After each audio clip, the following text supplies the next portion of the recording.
Hi friends, welcome to my channel. ನಾನು ಖುಷಿ ವ್ಲಾಗ್ಸಿಂದ. ಎಲ್ಲರೂ ಹೇಗಿದ್ದೀರಾ?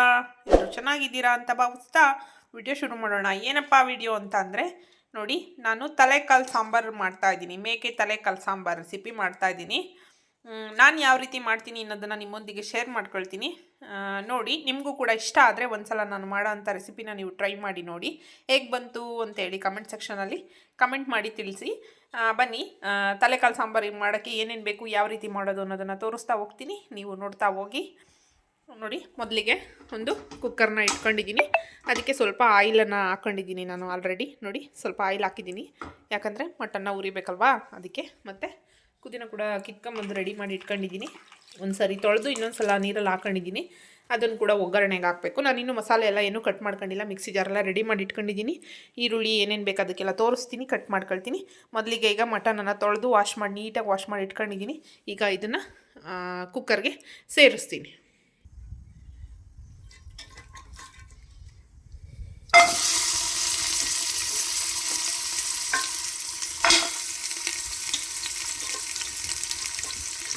ಯಾರಿಗೆಲ್ಲ ಮಟನ್ನು ತಲೆಕಾಲು ಸಾಂಬಾರು ಇಷ್ಟ ಕಮೆಂಟ್ ಸೆಕ್ಷನಲ್ಲಿ ಕಮೆಂಟ್ ಮಾಡಿ. ಎಲ್ಲ ಮಟನ್ ಚಿಕನ್ ಇಷ್ಟಪಡೋರು ಇರ್ತಾರೆ, ಕೆಲವರು ಇಷ್ಟಪಡ್ದಲ್ಲೇ ಇರೋರು ಇರ್ತಾರೆ.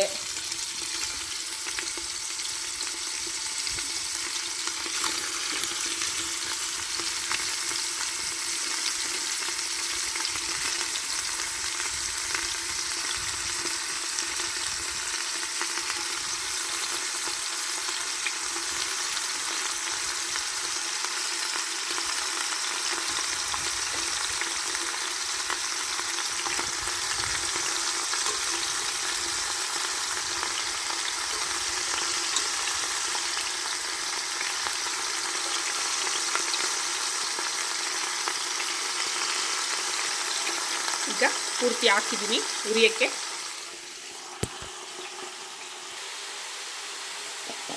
ತಲೆಕಾಲು ಮಟನನ್ನು ಉರಿಬೇಕಾದ್ರೆ ಸ್ವಲ್ಪ ಒಂದು ಅರ್ಧ ಸ್ಪೂನಷ್ಟು ಅರಿಶಿನ ಸೇರಿಸ್ಕೊಳ್ತಾ ಇದ್ದೀನಿ.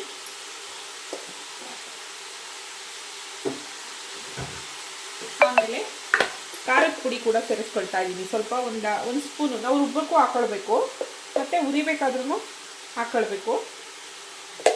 ಉರಿಬೇಕಾದ್ರೆ ಹಾಕಿದ್ರೆ ಚೆನ್ನಾಗಿ ಅದಕ್ಕೆ ಮಟನ್ಗೆಲ್ಲ ಉಪ್ಪು ಖಾರ ಚೆನ್ನಾಗಿ ಹಿಡಿಯುತ್ತೆ ಅನ್ನೋ ಉದ್ದೇಶಕ್ಕೋಸ್ಕರ ಉರಿಬೇಕಾದ್ರೆ ಒಂದ್ಸಲ ಹಾಕ್ಕೊಳ್ಬೇಕು. ಆಮೇಲೆ ಅರಿಶಿಣ, ಖಾರದ ಪುಡಿ ಮತ್ತು ಉಪ್ಪನ್ನ ಕೂಡ ಸೇರಿಸ್ಕೊಳ್ತಾ ಇದ್ದೀನಿ. ಉಪ್ಪು ಹಾಕಿದ್ದೀನಿ. ಈಗ ಚೆನ್ನಾಗಿ ಮಿಕ್ಸ್ ಕೊಡೋಣ. ನಾನು ಕುದಿನ ಹಾಕಿಲ್ಲ, ಇನ್ನು ಹಾಕ್ತೀನಿ ಕುದಿನ. ನೋಡಿ, ಒಂದ್ಸಲ ಈ ಥರ ಚೆನ್ನಾಗಿ ಮಿಕ್ಸ್ ಕೊಡಬೇಕು. ಖಾರದ ಪುಡಿ, ಅರಿಶಿನ ಎಲ್ಲ, ಉಪ್ಪು ಎಲ್ಲ ಮಟನ್ಗೆ ಸೇರಿಕೊಳ್ಬೇಕು.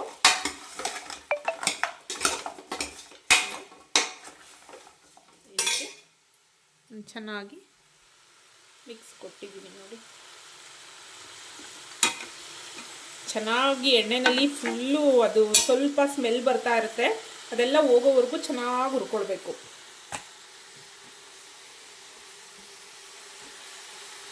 ಈಗ ಅದು ಚೆನ್ನಾಗಿ ರೋಸ್ಟ್ ಆಗೋದ್ರೊಳಗಡೆ ನಾನು ಮಸಾಲೆ ರೆಡಿ ಮಾಡ್ಕೊಳ್ತೀನಿ.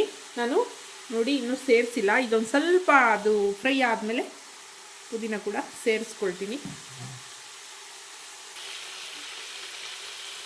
ನೋಡಿ, ಇವಾಗ ಎಲ್ಲ ಚೆನ್ನಾಗಿ ನೀರಿನ ಅಂಶ ಎಲ್ಲ ಹಿಂಗಿದೆ.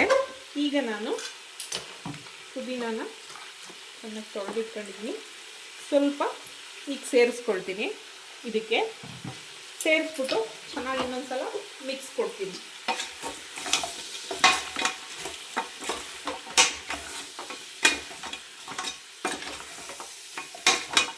ಈಗ ಅದು ಅದ್ರ ಜೊತೆ ಮಿಕ್ಸ್ ಆಗಲಿ. ಈಗ ನೋಡಿ, ನಾನು ಮಟನ್ ಎಷ್ಟು ತಗೊಂಡಿದ್ದೀನಿ ಅಂತಂದರೆ 1.5 2 kg ಮಟನ್ ಇದೆ. ಅದಕ್ಕೆ ಒಂದು 3 ಈರುಳ್ಳಿ ತಗೊಂಡಿದ್ದೀನಿ, ಒಂದು 3 ಬೆಳ್ಳುಳ್ಳಿ ತಗೊಂಡಿದ್ದೀನಿ. ನೋಡಿ, ಎಲ್ಲ ರೆಡಿ ಮಾಡ್ಕೊಂಡಿದ್ದೀನಿ. ಫಸ್ಟು ನಾನು ಈರುಳ್ಳಿ, ಬೆಳ್ಳುಳ್ಳಿ ಮತ್ತು ಖಾರ, ಸಾಂಬಾರದ ಪುಡಿ ಅಂದರೆ ಖಾರದ ಪುಡಿ ನಾವು ಸಾಂಬಾರಿಗೆ ಯೂಸ್ ಮಾಡ್ತೀವಲ್ವ, ಧನಿಯಾ ಪುಡಿ, ನಾವು ಸಾಂಬಾರು ಪುಡಿ ಅಂತ ಹೇಳ್ತೀವಿ. ಧನಿಯಾ ಪುಡಿನ ಫಸ್ಟು ಮಿಕ್ಸಿಗೆ ಹಾಕ್ಕೊಳ್ತೀನಿ. ಮಿಕ್ಸಿಗೆ ಹಾಕೊಂಡು ಆಮೇಲೆ ಕಾಯಿ ಮಸಾಲೆ, ಟೊಮೊಟೊ ಎಲ್ಲ ಆಮೇಲೆ ಸೇರಿಸ್ಕೊಳ್ತೀನಿ. ನಾನು ಆ ರೀತಿಯೇ ಮಾಡೋದು. ಈಗ ಇದನ್ನು ಮತ್ತು ಕಾಳು ಪುಡಿ ಧನಿಯಾ ಪುಡಿನೂ ಮಿಕ್ಸಿ ಮಾಡ್ಕೊಳ್ಳೋಣ. ಇವಾಗ ಬೆಳ್ಳುಳ್ಳಿ ರೇಟು ತುಂಬಾ ಕಮ್ಮಿ ಆಗಿದೆ. ಶುಂಠಿ ಬೆಳ್ಳುಳ್ಳಿ ಪೇಸ್ಟು ನಮಗೆ ಅಡುಗೆಗಳಿಗೆಲ್ಲ ಬೇಕಾಗ್ತಿರುತ್ತೆ. ಖಂಡಿತ ಇವಾಗ ಒಂದು 150 ಇರ್ಬೋದು ಅನಿಸುತ್ತೆ, 150 ಏನೋ ಇರಬೇಕು. ತುಂಬ ಅಂದರೆ ತುಂಬ ಕಮ್ಮಿ ಆಗಿದೆ ಬೆಳ್ಳುಳ್ಳಿ ರೇಟು. ಬೇಕಾದರೆ ನೋಡಿ, ಬೆಳ್ಳುಳ್ಳಿನ ತಂದುಬಿಟ್ಟು ಶುಂಠಿ ಬೆಳ್ಳುಳ್ಳಿ ಪೇಸ್ಟ್ ಮಾಡ್ಕೊಂಡು ಇಟ್ಕೊಳ್ಳಿ. ಇವಾಗ ಕಮ್ಮಿ ಇದ್ದಾಗ ಕೆಲವೊಂದು ಸಲ ಬೆಳ್ಳುಳ್ಳಿ ರೇಟ್ ಸಿಕ್ಕಾಬಟ್ಟೆ ಜಾಸ್ತಿ ಆಗಿರುತ್ತೆ. ಕಮ್ಮಿ ಇದ್ದಾಗ ನಾವು ಶುಂಠಿ ಬೆಳ್ಳುಳ್ಳಿ ಪೇಸ್ಟ್ ಮಾಡಿದ್ರೆ ನಮಗೆ ಯೂಸ್ ಆಗುತ್ತೆ. ಫ್ರಿಜ್ಜಲ್ಲಿ ಇಟ್ಕೊಂಡ್ರೆ ಆಯಿತು. ಪುಡಿ, ಖಾರದ ಪುಡಿ ಕೂಡ ಸೇರಿಸ್ಕೊಳ್ತಾ ಇದ್ದೀನಿ. ಖಾರದ ಪುಡಿ, ಧನಿಯಾ ಪುಡಿ ಚಿಕ್ಕ ಬಾಕ್ಸಿಗೆ ನಾನು ಸ್ಟೋರ್ ಮಾಡ್ಕೊಳ್ತೀನಿ. ಖಾಲಿ ಆಗಿದೆ, ಈಗ ಖಾಲಿ ಆಗಿದೆ ಅಲ್ವಾ, ದೊಡ್ಡ ಬಾಕ್ಸಲ್ಲಿದೆ. ಒಂದು ನಿಮಿಷ ಹಾಕ್ಕೊಳ್ತೀನಿ.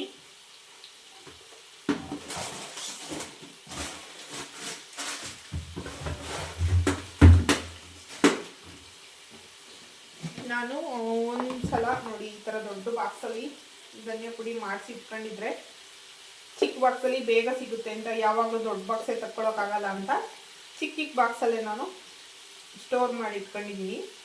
ನಾನು ಒಂದು ಸಲ ಹೋಮ್ ಟೂರು ಮತ್ತು ಕಿಚನ್ ಟೂರು ಮಾಡ್ತೀನಿ, ಏನೇನೆಲ್ಲ ಎಲ್ಲೆಲ್ಲಿ ಇಟ್ಕೊಂಡಿದ್ದೀನಿ ಅಂತ. ಸ್ವಲ್ಪ ಟೈಮ್ ಬೇಕು ನನಗೆ, ಖಂಡಿತ ಮಾಡ್ತೀನಿ. ನೋಡಿ, ನಾನು ಸಪ್ರೇಟ್ ಧನಿಯಾ ಏನು ಮಾಡಿಸ್ಕೊಂಡಿಲ್ಲ. ಕೆಲವೊಬ್ಬರೆಲ್ಲ ಏನು ಮಾಡ್ತಾರೆ ಅಂದರೆ ಮಟನ್ ಸಾರಿಗೆ ಸಪ್ರೇಟ್ ಧನಿಯಾ ಪುಡಿ ಮಾಡಿಸ್ಕೊಳ್ತಾರೆ. ನಾನು ಆ ಥರ ಯಾವತ್ತೂ ಮಾಡಿಲ್ಲ, ಬಟ್ ತುಂಬ ಚೆನ್ನಾಗಿರುತ್ತೆ ಅಂತಾರೆ. ಅಮ್ಮ ಕೂಡ ಮಾಡ್ತಾರೆ, ನಾನೇನು ಯಾವತ್ತೂ ಮಾಡಿಲ್ಲ. ನಾನು ಮಾಮೂಲಿ ಏನು ಪುಡಿ ತರಕಾರಿ ಸಾಂಬಾರಿಗಾಗಲಿ, ಕೆಲವೊಂದು ಪಲ್ಯಗಳಿಗಾಗಲಿ, ಸಾಗುಗೆ ನಾನು ಏನು ಯೂಸ್ ಮಾಡ್ತೀನೋ ಅದನ್ನೇ ಮಟನ್ ಸಾರಿಗೂ ಕೂಡ ಯೂಸ್ ಮಾಡ್ತೀನಿ. ನೋಡಿ, ಈಗ ಇದಕ್ಕೆ ಧನಿಯಾ ಪುಡಿ ಎಷ್ಟು ಬೇಕೋ ಅದನ್ನು, ಸ್ವಲ್ಪ ಖಾಲಿ ಆಗಕ್ಕೆ ಬಂದಿದೆ ನಮ್ಮ ಮನೆಯಲ್ಲಿ. ಅಡುಗೆ ಕೆಲಸ ಏನಾದರೂ ಸ್ಟಾರ್ಟ್ ಆಯ್ತು ಅಂತಂದರೆ ಖಾರದ ಪುಡಿ, ಧನಿಯಾ ಪುಡಿ ಸಿಕ್ಕಾಬಟ್ಟೆ ಖಾಲಿ ಆಗ್ತಾ ಇರುತ್ತೆ. ತುಂಬ ಜನಕ್ಕೆ ಅಡುಗೆ ಮಾಡಬೇಕಲ್ಲ, ಹಾಗಾಗಿ ನೋಡಿ ನಾನು ಸ್ಟೋರ್ ಮಾಡ್ಕೊಂಡಿದ್ದಾಯಿತು. ಈಗ ಅದನ್ನು ನಾವು ಈರುಳ್ಳಿ, ಬೆಳ್ಳುಳ್ಳಿ, ಖಾರದ ಪುಡಿ ಏನಿದೆ ಮಿಕ್ಸಿ ಮಾಡ್ಕೊಂಡು ಸಿಗ್ತೀನಿ. ಈಗ ನೋಡಿ, ಇದು ಚೆನ್ನಾಗಿ ರೋಸ್ಟ್ ಆಗಿದೆ. ಮಟನ್ ಸೌಂಡ್ ಬರ್ತಾ ಇದೆ, ಪಟಪಟ ಅಂತ ತಳ ಹಿಡಿಯೋ ಥರ ಆಗಿದೆ. ಅಷ್ಟು ರೋಸ್ಟ್ ಮಾಡ್ತೀನಿ ನಾನು. ಯಾವುದೇ ಮಟನ್ ಆಗಲಿ, ಚಿಕನ್ ಸಾಂಬಾರು ಮಾಡುವಾಗಲೂ ಕೂಡ ರೋಸ್ಟ್ ಮಾಡ್ತೀನಿ. ಮಸಾಲೆ ಕೂಡ ರುಬ್ಕೊಂಡಿದ್ದಾಯಿತು. ಈಗ ಈರುಳ್ಳಿ, ಬೆಳ್ಳುಳ್ಳಿ, ಧನಿಯಾ ಪುಡಿ ಮತ್ತು ಖಾರದ ಪುಡಿ ಅಷ್ಟನ್ನು ರುಬ್ಕೊಂಡಿರೋ ಅಂಥ ಮಸಾಲೆನ ಹಾಕಿದ್ದೀನಿ ನಾನು. ಹಾಕಿ ಚೆನ್ನಾಗಿ ಮಿಕ್ಸ್ ಕೊಡೋಣ. ಮಿಕ್ಸ್ ಕೊಟ್ಟು ನೋಡಿ, ಈಗ ನಮಗೆ ನೀರು ಎಷ್ಟು ಬೇಕೋ ಅಷ್ಟನ್ನು ನೀರನ್ನು ಸೇರಿಸ್ಕೊಳ್ತೀನಿ.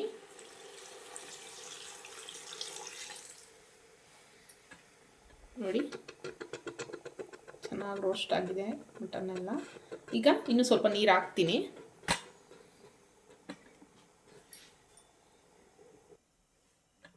ನೋಡಿ, ಈಗ ಈರುಳ್ಳಿ ಎಲ್ಲ ಹಾಕಿ ನಾನು ನೀರು ಕೂಡ ಹಾಕಿದ್ದೀನಿ. ಈಗ ಒಂದ್ಸಲ ಉಪ್ಪನ್ನ ಚೆಕ್ ಮಾಡ್ಕೊಳ್ಬೋದು, ಮತ್ತು ಖಾರ ಕೂಡ ಚೆಕ್ ಮಾಡ್ಕೊಳ್ಬೋದು. ಒಂದ್ಸಲ ಒಂಚೂರು ಕೈಗೆ ಸಾಂಬಾರು ಹಾಕೊಂಡು ಟೇಸ್ಟ್ ನೋಡಿಬಿಟ್ಟು ಉಪ್ಪು ಸರಿ ಇದೆ ಇಲ್ವಾ ಅನ್ನೋದನ್ನು ಚೆಕ್ ಮಾಡ್ಕೊಳ್ಬೋದು. ನಾನು ಮಟನ್ ಸಾರಾಗಲಿ, ಚಿಕನ್ ಸಾರಾಗಲಿ ನಾನು ಈ ರೀತಿಯೇ ಮಾಡೋದು. ಏನಕ್ಕಂದರೆ ನನಗೆ ಟೈಮು ಪರ್ಫೆಕ್ಟ್ ಅನಿಸುತ್ತೆ. ಕೆಲವೊಬ್ಬರೆಲ್ಲ ಏನು ಮಾಡ್ತಾರೆ, ಮುಂಚೆನೇ ಈರುಳ್ಳಿ, ಬೆಳ್ಳುಳ್ಳಿ ಎಲ್ಲ ರೆಡಿ ಮಾಡಿಕೊಂಡು, ಕಾಯಿ ಕೂಡ ಎಲ್ಲ ಒಂದೇ ಸಲ ಮಸಾಲೆ ತೆಗೆದ್ಬಿಟ್ಟು ಈ ಮಟನ್ನ ಉರಿಯೋಕೆ ಹಾಕಿದ್ರೆ ಇದು ರೋಸ್ಟ್ ಆಗೋಕ್ಕೇ ಒಂದು ಏನಂದ್ರೂ ಅರ್ಧ ಗಂಟೆ, ಕಾಲು ಗಂಟೆ, 20 ನಿಮಿಷ ಟೈಮ್ ತೊಗೊಳುತ್ತೆ. ಅದನ್ನು ಹುರ್ಕೊಂಡೇ ನಾನು ಯಾವತ್ತೂ ಅಷ್ಟೇ ನಾನು ಇದೇ ಥರ ಮಾಡೋದು. ನೋಡಿ, ಈರುಳ್ಳಿ, ಬೆಳ್ಳುಳ್ಳಿ ಕೂಡ ಇವಾಗ ನಾನು ಬಿಡಿಸ್ಕೊಂಡಿರೋದು ಸಿಪ್ಪೆನ.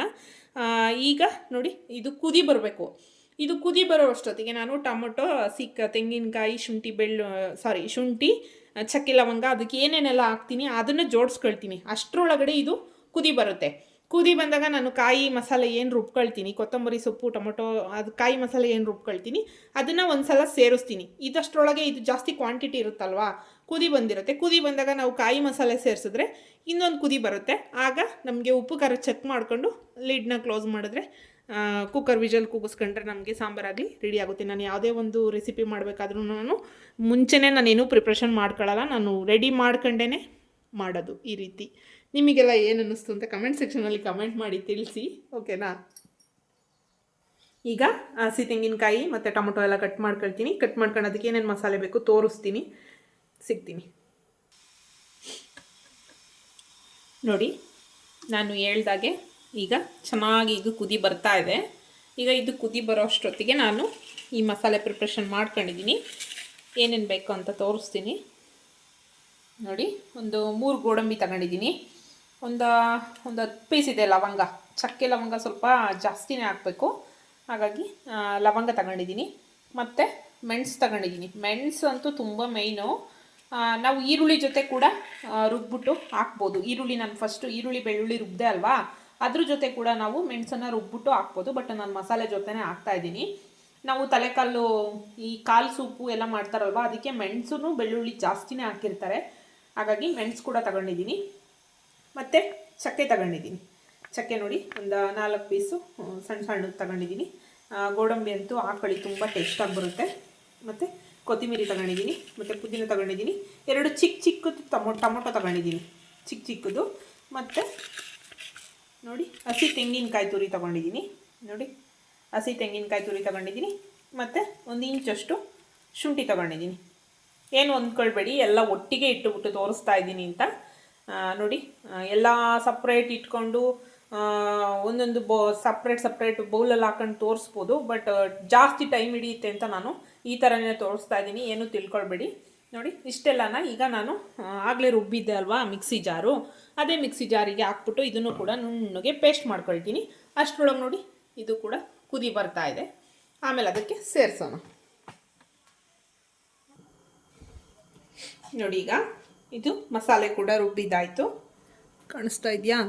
ನೋಡಿ ಈಗ ಮಸಾಲೆ ರುಬ್ಕೊಂಡಿದ್ದಾಯಿತು. ಈ ಕಡೆ ಸಾಂಬಾರು ಕೂಡ ಕುಕ್ಕರಲ್ಲಿ ಇಟ್ಟಿದ್ನಲ್ವಾ, ಕುದಿ ಬರ್ತಾ ಇದೆ. ಅದಕ್ಕೆ ಸೇರಿಸೋಣ. ಈಗ ನೀವೇನಾದರೂ ಖಾರ ಶಾರ್ಟೇಜ್ ಇದೆ ಅಂತ ಹೇಳಿ ನಾನು ಹೇಳಿದೆ ಅಲ್ವಾ ಮುಂಚೆನೇ ಚೆಕ್ ಮಾಡ್ಕೊಳ್ಬೇಕು ಅಂತ. ಆಗ ಏನಾದರೂ ಖಾರ ಶಾರ್ಟೇಜ್ ಇತ್ತು ಅಂತಂದರೆ ನಾವು ಹಾಗೆ ಖಾರದ ಪುಡಿ ಉದುರಿಸಿದ್ರೆ ಅಷ್ಟು ಟೇಸ್ಟ್ ಬರಲ್ಲ. ಯಾವುದೇ ಒಂದು ಸಾಂಬಾರ್ಗಾದ್ರೂ ಅಷ್ಟೇ ಈ ಥರ ರುಬ್ಬಿಟ್ಟು ಒಂದು ರೌಂಡ್ ಮಿಕ್ಸಿನಲ್ಲಿ ತಿರ್ಗಿಸಿ ಹಾಕಿದ್ರೆ ಅದು ಸಾಂಬಾರು ಟೇಸ್ಟು. ಈಗ ನಾವು ಹೆಂಗೂ ಮಸಾಲೆ ಆಮೇಲೆ ರುಬ್ಕೊಂಡಲ್ವಾ, ಅದ್ರ ಜೊತೆ ಖಾರದ ಪುಡಿ ಕೂಡ ಸೇರಿಸ್ಕೊಳ್ಬೋದು. ನೋಡಿ ಸಾಂಬಾರು ಥಿಕ್ನೆಸ್ ನೋಡ್ಕೊಳ್ಳಿ. ಇವಾಗ ಈಗ ಒಂದು ಕುದಿ ಬರಲಿ. ಇನ್ನೂ ಸ್ವಲ್ಪ ನೀರು ಹಾಕ್ತೀನಿ ನಾನು, ಇನ್ನೂ ಸ್ವಲ್ಪ ನೀರು ಬೇಕು.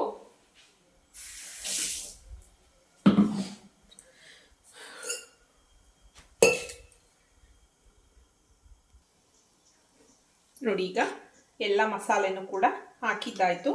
ನೋಡಿ ಸಾಂಬಾರು ಈ ಕ್ವಾಂಟಿಟಿ ಇದೆ, ಸಾಕು ನನಗೆ. ಸ್ವಲ್ಪ ನಾವು ಗಟ್ಟಿನೇ ಜಾಸ್ತಿ ಯೂಸ್ ಮಾಡೋದು, ಯಾವುದೇ ಒಂದು ಸಾಂಬಾರು ಮಾಡಿದ್ರು ನಾನು ಗಟ್ಟಿನೇ ಜಾಸ್ತಿ, ತುಂಬ ತಿಕ್ನೆಸ್ಸೇ ನಮ್ಮ ಮನೇಲಿ ಇಷ್ಟಪಡೋದು ನಮ್ಮ ಮನೆಯವರು. ನೋಡಿ ಈಗ ಇದು ಸಾಂಬಾರು ರೆಡಿಯಾಗಿದೆ. ನಾನು ಉಪ್ಪು ಖಾರ ಕೂಡ ಚೆಕ್ ಮಾಡ್ಕೊಂಡಿದ್ದೀನಿ, ಉಪ್ಪೆಲ್ಲ ಕರೆಕ್ಟ್ ಇದೆ. ಆಮೇಲೆ ಇದಕ್ಕೇನು ಹಾಕೋ ಅವಶ್ಯಕತೆ ಇಲ್ಲ. ಈಗ ಲಿಡ್ಡನ್ನು ಕ್ಲೋಸ್ ಮಾಡೋದಷ್ಟೇ. ಆಮೇಲೆ ನಾನು ಇನ್ನೊಂದು ಹೇಳಬೇಕಿತ್ತು, ಏನಂತಂದರೆ ಈಗ ನಾನು ಮಸಾಲೆ ರುಬ್ಬಿದ್ದೀನಲ್ವ ಕಾಯಿ ಮಸಾಲೆ, ಅದಕ್ಕೆ ಸ್ವಲ್ಪ ಹುರುಗಡ್ಲೆ ಒಂದು ಸ್ಪೂನಷ್ಟು ಹುರುಗಡ್ಲೆ ಮತ್ತು ಸ್ವಲ್ಪ ಗಸಗಸೆ ಅದನ್ನು ಕೂಡ ಸೇರಿಸ್ಕೊಳ್ಬೋದು. ಅದು ಕೂಡ ಟೇಸ್ಟ್ ಚೆನ್ನಾಗಿರುತ್ತೆ, ಡಿಫ್ರೆಂಟ್ ಇರುತ್ತೆ. ಬಟ್ ನಾನು ಹುರುಗಡ್ಲೆನೂ ಗಸಗಸೆ ಹುರುಗಡ್ಲೆ ಏನಕ್ಕೆ ಸೇರಿಸ್ಕೊಳ್ತೀವಿ ಅಂತಂದರೆ ಸಾಂಬಾರು ಸ್ವಲ್ಪ ತಿಕ್ನೆಸ್ ಬರಲಿ ಅನ್ನೋದಕ್ಕೋಸ್ಕರ ಹುರುಗಡ್ಲೆ ಸೇರಿಸ್ಕೊಳ್ತಾರೆ.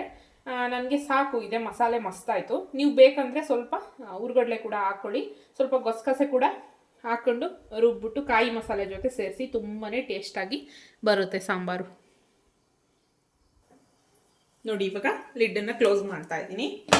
ಲಿಡ್ಡನ್ನು ಕ್ಲೋಸ್ ಮಾಡಿ ನೋಡಿ, ನಿಮ್ಮ ಕುಕ್ಕರ್ ಯಾವ ರೀತಿ ಬೇಯುತ್ತೆ ಅನ್ನೋದ್ರ ಮೇಲೆ ಡಿಪೆಂಡು. ಕೆಲವೊಂದು ಕುಕ್ಕರ್ಗಳಲ್ಲಿ ಬೆಂದೇ ಇರಲ್ಲ. ನಾನು ಇದರಲ್ಲಿ ಒಂದು 5 ವಿಷಲ್ ಆದರೂ ಹಾಕಿಸ್ಕೊಳ್ತೀನಿ, ಚೆನ್ನಾಗಿ ಬೆಂದ್ರೇ ಟೇಸ್ಟು. ಮಟನ್ ಎಲ್ಲ ನಾರ್ ಥರ ಇದ್ದರೆ ಡೈಜೆಷನ್ ಆಗಲ್ಲ. ಹಾಗಾಗಿ ಒಂದು 5 ವಿಷಲ್ ಆದರೂ ಕೂಗಿಸ್ಕೊಳ್ತೀನಿ. 5 ವಿಷಲ್ ಕೂಗಿಸ್ಕೊಂಡಾದ್ಮೇಲೆ ಸಿಗ್ತೀನಿ ನೆಕ್ಸ್ಟ್. ನೋಡಿ ಇವಾಗ 5 ವಿಷಲ್ ಕೂಗಿದೆ, ಸಾಕು. ಇದು ಸ್ವಲ್ಪ ಪ್ರೆಷರ್ ಕಮ್ಮಿ ಆದಮೇಲೆ ತೋರಿಸ್ತೀನಿ ಮಟನ್ ಸಾಂಬಾರು, ತಲೆಕಾಲು ಮಟನ್ ಸಾಂಬಾರು ಯಾವ ರೀತಿ ಆಗಿದೆ ಅಂತ. ನೋಡಿ ಇವಾಗ ತಲೆಕಾಲು ಸಾಂಬಾರು ರೆಸಿಪಿ ಆಗಿದೆ. ಈಗ ಕುಕ್ಕರ್ ಕ್ಯಾಪ್ ಬಿಚ್ತಾ ಇದ್ದೀನಿ. ನೋಡಿ ಯಾವ ರೀತಿ ಬಂದಿದೆ ಅಂತ.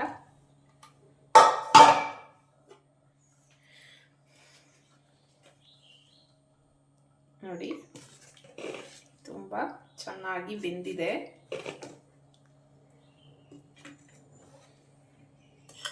ಇದ್ರ ಜೊತೆ ಮುದ್ದೆ, ರೈಸು ಏನು ಬೇಕಾದರೂ ನಾವು ಪ್ರಿಪ್ರೇಷನ್ ಮಾಡ್ಕೊಳ್ಬೋದು. ನಾನು ಮುದ್ದೆಗೆ ಮಾಡಿರೋದು.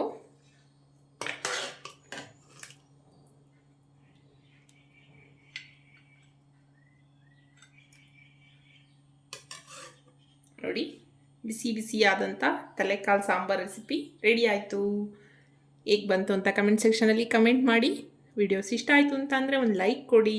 ಮತ್ತು ನನ್ನ ಸಾಂಬಾರು ಬಗ್ಗೆ ನಿಮಗೇನು ಒಪಿನಿಯನ್ ಇದೆ ಅದನ್ನು ಕಮೆಂಟಲ್ಲಿ ತಿಳಿಸಿ. ಫ್ಯಾಮಿಲಿ ಫ್ರೆಂಡ್ಸೊಂದಿಗೆ ಶೇರ್ ಮಾಡಿ. ಹೊಸಬ್ರು ನನ್ನ ಚಾನಲನ್ನು ನೋಡ್ತಾ ಇದ್ದರೆ ಮರಿದಲ್ಲೇ ಸಬ್ಸ್ಕ್ರೈಬ್ ಮಾಡ್ಕೊಂಡು ನೋಡಿ. ಸಬ್ಸ್ಕ್ರೈಬ್ ಮಾಡ್ಕೊಂಡು ಬೆಲ್ಲೈಕನ್ ಮೇಲೆ ಕ್ಲಿಕ್ ಮಾಡೋದ್ರಿಂದ ನಾನು ಹಾಕೋವಂಥ ವಿಡಿಯೋ ನೋಟಿಫಿಕೇಷನ್ ಮೊದಲು ನಿಮಗೆ ಬರುತ್ತೆ.